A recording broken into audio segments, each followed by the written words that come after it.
প্রিয় শিক্ষার্থী বন্ধুরা আসসালামু আলাইকুম। আইসিটি ক্লাসে স্বাগত জানাচ্ছি। আমি সোহেল রানা। আজ আমি আবারও আপনাদের সামনে হাজির হয়েছি নতুন একটি ভিডিও নিয়ে। আমার আজকের ভিডিওর বিষয় হলো আইসিটি এর তৃতীয় অধ্যায় সংখ্যা পদ্ধতির উপর। আর যে প্রশ্নটি সমাধান করব সেটি ঢাকা বোর্ডে 2025 সালে এসেছিল। তো চলুন বন্ধুরা শুরু করা যাক। দেখেন এখানে একটি উদ্দীপক দেওয়া আছে যেখানে a সমান 52 যেটা দশমিক সংখ্যা পদ্ধতিতে আছে, b সমান 103 যেটা অক্টাল সংখ্যা পদ্ধতিতে আছে, আর c সমান a2 5.6c যেটা হেক্সাডেসিমাল সংখ্যা পদ্ধতিতে আছে। এবার দেখেন কতে বলা হয়েছে আজকে কি। আজকে হলো বহুল প্রচলিত 7 বিট কোড যার পূর্ণরূপ হলো American standard code for information interchange. এরপর দেখেন খতে বলা হয়েছে 6 + 5 + 3 সমান এখানে 1110 এটা ব্যাখ্যা করো। তার মানে 6 + 5 + 3 করলে যে আমাদের এখানে এই যে সংখ্যা এটা হবে কিনা ব্যাখ্যা করতে বলা হয়েছে। তো দেখেন ধরে নিলাম এটা একটা দশমিক সংখ্যা আর এটা বাইনারি সংখ্যা। এখন এই দশমিক সংখ্যা 6 + 5 + 3 করলে 14 হয়। তাহলে 14-র পরিবর্তে এখানে বাইনারি সংখ্যা দেওয়া আছে, মনে করেন 110। তো এখন আমাদের প্রমাণ করে দেখাতে হবে যে দশমিক সংখ্যা 14 তার বাইনারি সংখ্যা এটা হয় কিনা। যদি এটা হয় তাহলে এটা আমাদের তখন কি হবে, প্রমাণিত হবে। তো আমরা এখানে শুরু করি ঠিক এইভাবে খর উত্তর। তাহলে আমরা এখানে লিখলাম দশমিক সংখ্যা 6 + 5 + 3 সমান 14, যা বাইনারি সংখ্যা পদ্ধতিতে 1110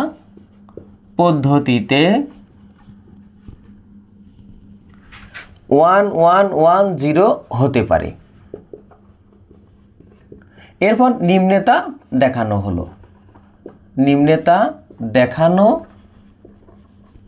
হলো। এবার আমরা এটা দেখাবো। দেখেন তার মানে যে 14 সেটাকে আমরা বাইনারিতে রূপান্তর করে যদি এইটা পাই তার মানে এটা প্রমাণিত তখন। তাহলে এখন দেখেন 14 যে দশমিক সংখ্যা সেটা আমরা বাইনারিতে রূপান্তর করব। তো দেখেন দশমিক সংখ্যা থেকে বাইনারিতে রূপান্তরের কৌশল বা পদ্ধতিটা কি, যে বাইনারির বেস কত 2 দিয়ে এই দশমিক সংখ্যাটিকে আমরা ভাগ করব। ঠিক এইভাবে প্রথমে দেখেন 2 দিয়ে যদি আমরা 14কে ভাগ করি তাহলে ভাগফল এখানে 7, ভাগশেষ কিছু থাকে না মানে 0।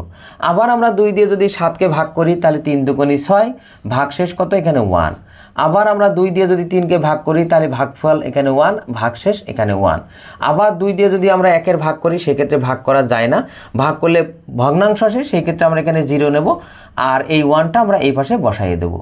এবার আমরা অ্যান্সার লেখার সময় নিচ থেকে উপরে যাব। তার মানে 14 যেটা দশমিক সংখ্যা ছিল আমরা বাইনারিতে পেলাম 1110, তার মানে এটা প্রমাণিত। তার মানে আমরা এবার অ্যান্সার লিখতে পারি যে অতএব 6 + 5 + 3 যেটা আমাদের দশমিক সংখ্যা পদ্ধতিতে 14 আর বাইনারি সংখ্যা পদ্ধতিতে আমরা 1110, তার মানে এটা প্রমাণিত। তার মানে এটা আমরা লিখব সম্ভব বা হতে পারে। এটাই হলো আমাদের খ প্রশ্নের উত্তর। এবার গতে দেখেন বলা হয়েছে এ এর মান 34, n হলে n এর মান নির্ণয় করো। তার মানে এর মান দেখেন উপরে দেওয়া আছে এ সমান 52 যেটা দশমিক সংখ্যা পদ্ধতিতে। যদি এখানে এর সমান 52 না হয়ে 34 হয় তাহলে এখানে বেস কত হবে সেটাই আমাদের এখানে দেখাতে বলা হয়েছে। তো এর জন্য আমরা শুরুতেই লিখে নেব এ এর মান 34 মানে n হলে n এর মান নির্ণয় করো। তার মানে n এর এই জায়গায় কত হলে আমাদের এই 52 জায়গায় আমাদের 34 হবে সেটা আমাদের নির্ণয় করতে বলা হয়েছে। তাহলে শুরুতেই আমরা এখানে লিখে নেব এ সমান যেটা 52 দশমিক সংখ্যা পদ্ধতিতে আছে। এরপরে দেখেন এর জায়গায় এই যে আমরা এই মানটা বসাবো, তার মানে 34 যেটা হলো n বেস, আর এখানে 52 যেটা আমাদের ছিল দশমিকে। এখন দেখেন আমরা জানি যে কোনো সংখ্যা পদ্ধতি থেকে যদি দশমিকে আসি তাহলে যে সংখ্যা পদ্ধতি থেকে আমরা দশমিকে যাব সেই সংখ্যা পদ্ধতির বেস দিয়ে আমাদের কি করতে হবে, গুণ করতে হবে। ঠিক এইভাবে সেই ক্ষেত্রে আমরা যদি এই 3কে আমরা এই বেস কত এখানে n, যেহেতু এখানে বেস আমাদের nটাই নির্ণয় করতে হবে, তাহলে n প্লাস তার মানে 3 × n যে অঙ্ক সংখ্যাটি এখানে আছে প্রত্যেকটা সংখ্যার প্রত্যেকটা অঙ্ককেই আমাদের n দিয়ে গুণ করতে হবে। তাহলে দেখেন 4 × n আর পাওয়ার বসাতে হবে 0 থেকে শুরু হবে, ডান দিক থেকে বামে যাবে ওই n এর উপরে, তার মানে বেজের উপরে, তাহলে 0 1। এবার দেখেন আমরা এখানে 52 লিখে দিলাম যেটা ছিল, এখানে আর বেস ব্যবহার করব না। এবার দেখেন আমরা এই কোনো কিছুর পাওয়ার 1 মানে ওইটাই, তার মানে n এর পাওয়ার 1 মানে nই, তার মানে 3n প্লাস কোনো কিছুর পাওয়ার 0 মানে তার মান 1, তার মানে 1 দিয়ে যদি 4 এর গুণ করি তাহলে 4 হবে, আর এখানে 52 বসে গেল। এবার দেখেন আমরা এই 3n এই পাশেই রাখলাম, আর এই 52 এই পাশে ছিল, আর আমরা এই সাইডটা এই পাশে নিয়ে আসলাম, মাইনাস হয়ে গেল। এবার দেখেন আমাদের এখানে 3n ইকুয়াল এই 52 থেকে 4 বাদ দিলে আমাদের 48 হবে। এবার দেখেন আমাদের শুধু n এর মান বের করব, তাই nটা এই পাশে রাখলাম, যেহেতু n 3 সাথে গুণ অবস্থায় আছে, আর গুণ অবস্থায় থাকলে বিপরীত পাশে গেলে কি হয়, ভাগ হয়। তাহলে 48 এর সাথে আমরা 3 দিয়ে ভাগ হবে। এবার দেখেন n ইকুয়াল আমরা যদি এই 48 মানে 48কে যদি আমরা 3 দিয়ে ভাগ করি তাহলে আমাদের এখানে 16 হবে, তার মানে 16। তাহলে আমরা এবার লিখতে পারি অতএব n ইকুয়াল 16। তার মানে n এর মান যখন 16 হবে তখন এর মান কত হবে, 34 হবে। এটাই হলো আমাদের প্রমাণিত, এটাই হলো আমাদের গ প্রশ্নের উত্তর। হতে দেখেন বলা হয়েছে এ ও বি এর পার্থক্য এস যোগের সাহায্যে নির্ণয় করো। তার মানে এ এবং বি এর পার্থক্য আমাদের যোগের সাহায্যে নির্ণয় করতে বলা হয়েছে, যেটা এস হবে। তার মানে আমাদের দুইয়ের পরিপূরকের মাধ্যমে আমাদের পার্থক্য নির্ণয় করতে বলা হয়েছে। এরপরে দেখেন যে পার্থক্য আমরা নির্ণয় করব সেটা এস। এই এসের সাথে এবার সি কি করতে বলা হয়েছে, যোগফল নির্ণয় করতে বলা হয়েছে, তাও আবার বাইনারিতে। তো এটা আমরা এখন করে দেখাবো। তো এখানে দেখেন প্রথমে আমাদের এতে দেওয়া আছে, আমাদের প্রথম কাজ হবে দুইয়ের পরিপূরক বা যোগের মাধ্যমে যদি আমরা পার্থক্য নির্ণয় করি, তাহলে যে সংখ্যাকে আমরা পার্থক্য নির্ণয় করব তাদেরকে আগে বাইনারিতে রূপান্তর করে নিতে হবে। তো দেখেন এখানে 52 যেটা দশমিক সংখ্যা পদ্ধতিতে আছে, এটাকে আমরা প্রথমে বাইনারিতে রূপান্তর করে নেব। তো 52কে যদি আমরা বাইনারিতে রূপান্তর করি তাহলে বাইনারির বেস 2, এই 2 দিয়ে ভাগ করতে হবে, ঠিক এইভাবে। তো প্রথমে দেখেন 52কে যদি আমরা 2 দিয়ে ভাগ করি তাহলে এখানে আমাদের 26, তার মানে 26 হবে, ভাগশেষ এখানে থাকে না, তাই 0। আবার 2 দিয়ে যদি ভাগ করি তাহলে এখানে কত হবে, 13, ভাগশেষ থাকে না, 0। আবার যদি আমরা 2 দিয়ে ভাগ করি তাহলে এখানে 6 দুগুণী 12, ভাগশেষ 1। আবার আমরা 2 দিয়ে ভাগ করি 3 দুগুণী 6, এখানে ভাগশেষ 0। আবার আমরা 2 দিয়ে ভাগ করি তাহলে 2 একে 2, এখানে ভাগশেষ 1। আবার আমরা 2 দিয়ে ভাগ করি, এখানে 0, আর এই 1টা এখানে বসে যাবে। তার মানে আমরা যে a সমান 52 যেটা দশমিক সংখ্যা পদ্ধতিতে ছিল, আমরা বাইনারিতে পেলাম 110100। এইটা ছিল আমাদের এ এর অর্থাৎ 52 এর বাইনারি মান। এবার আমরা বি অর্থাৎ বিতে যেটা আছে, বি সমান 103 যেটা আমাদের অক্টাল সংখ্যা পদ্ধতিতে আছে, এইটাও আমাদের কি করতে হবে, বাইনারিতে রূপান্তর করে নিতে হবে। তো এখানে দেখেন আমরা বাইনারিতে রূপান্তর করতে হলে আমাদের অক্টাল থেকে কিভাবে করতে হবে, দেখেন 103 আমরা হলো বিটের সাহায্যে এটা নির্ণয় করব।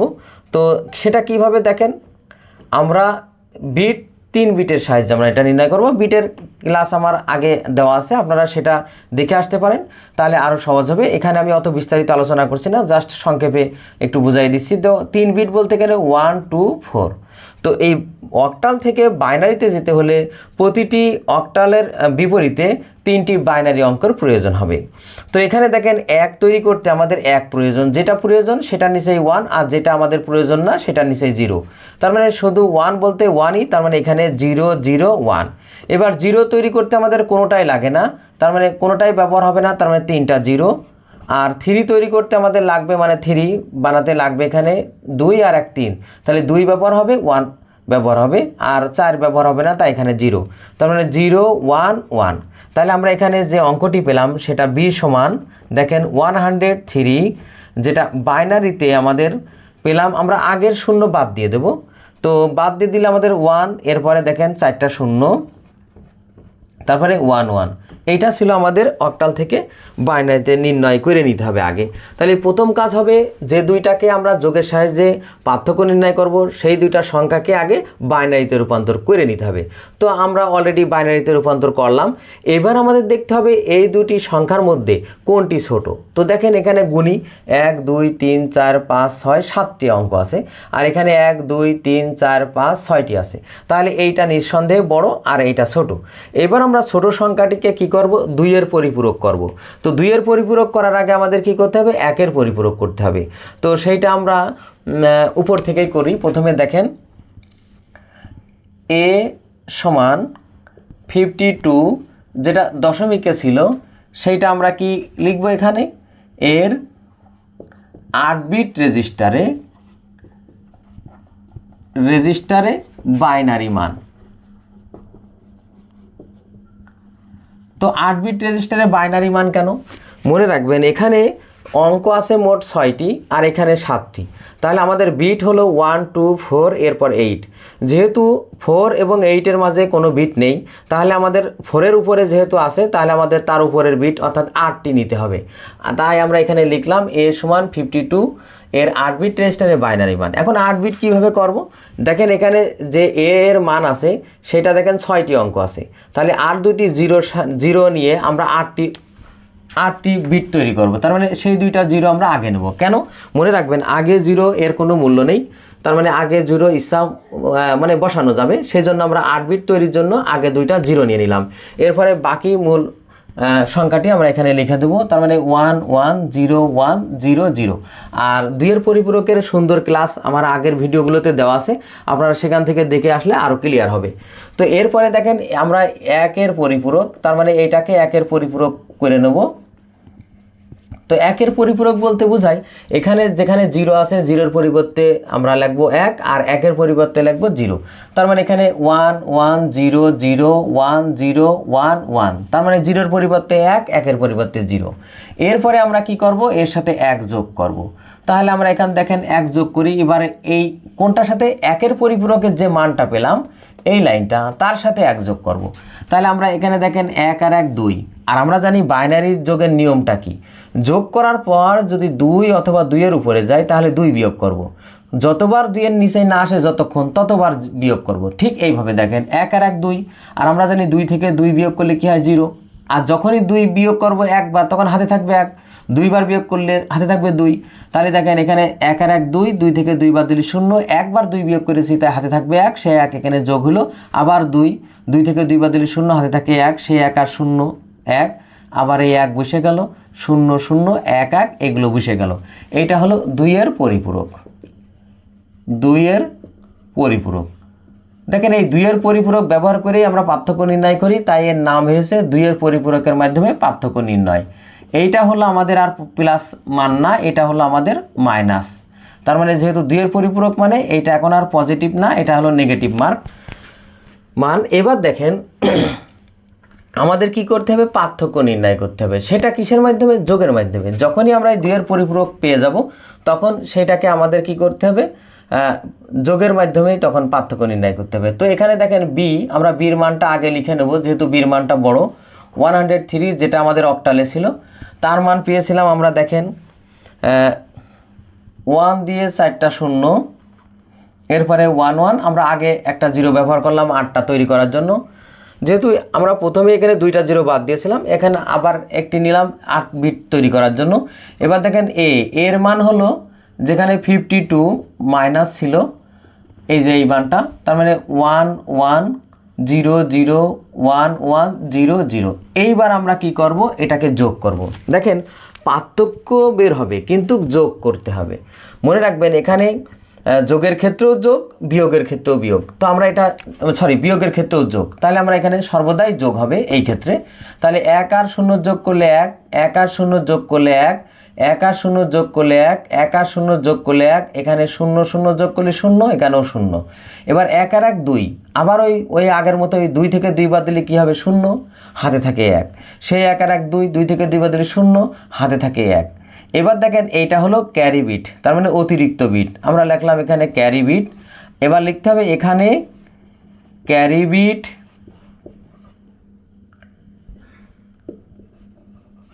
বিবেচনা করা হয় না।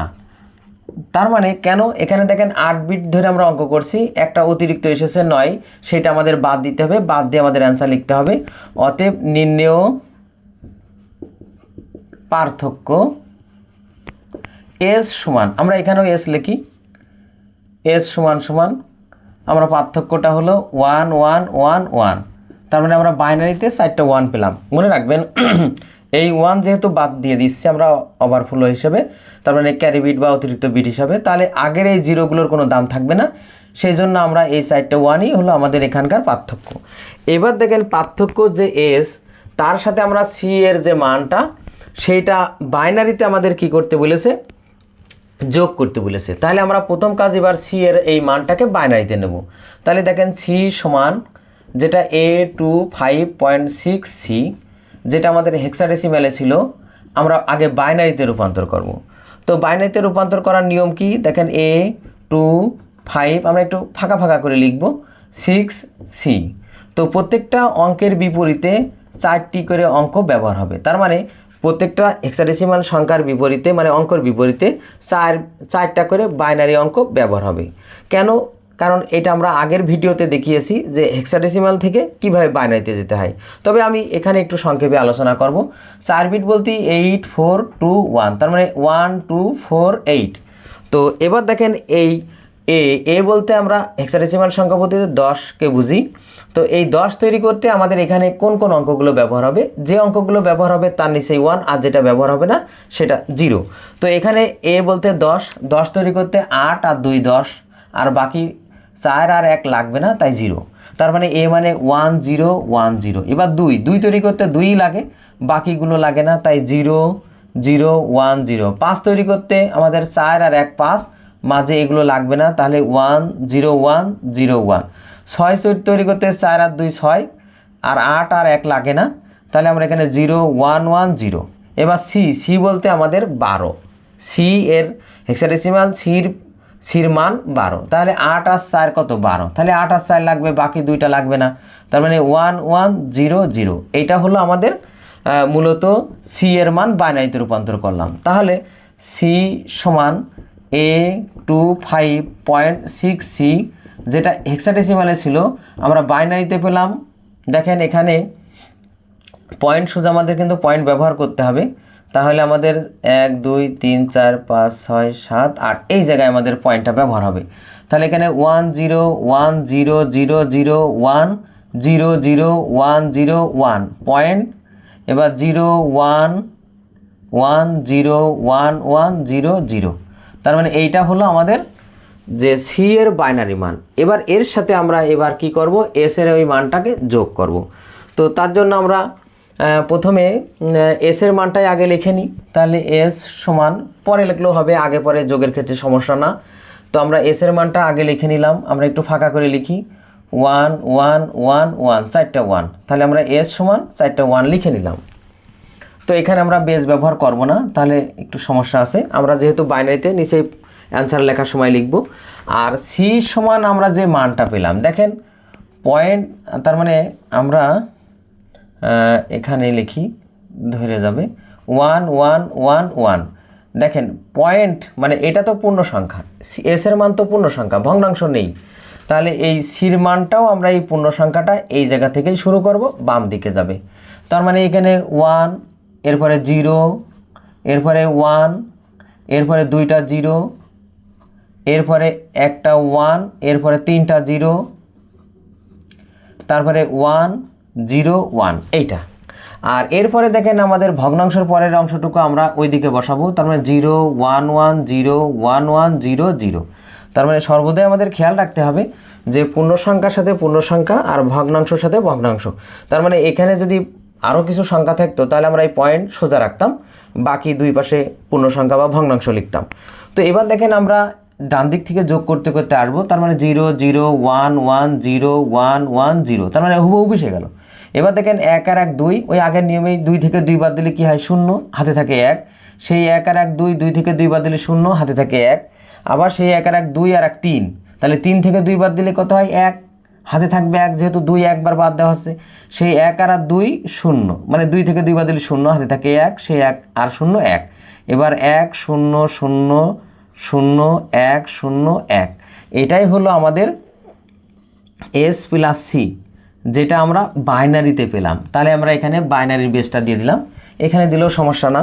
তো এটাই ছিল আমাদের ঘ প্রশ্নের উত্তর। তো ছাত্রছাত্রী বন্ধুরা, আজ এ পর্যন্তই। আমার ভিডিওটি কেমন হলো অবশ্যই কমেন্ট করে জানাবেন। যদি ভিডিওটি ভালো লেগে থাকে অবশ্যই ভিডিওতে একটি লাইক দেবেন। এছাড়াও অন্যান্য বন্ধুদের দেখার সুযোগ করার জন্য অবশ্যই ভিডিওটি শেয়ার করবেন। আর আমার চ্যানেলে আপনি নতুন হয়ে থাকলে অবশ্যই আমার চ্যানেলটি সাবস্ক্রাইব করবেন। সবাইকে ধন্যবাদ। আল্লাহ হাফেজ।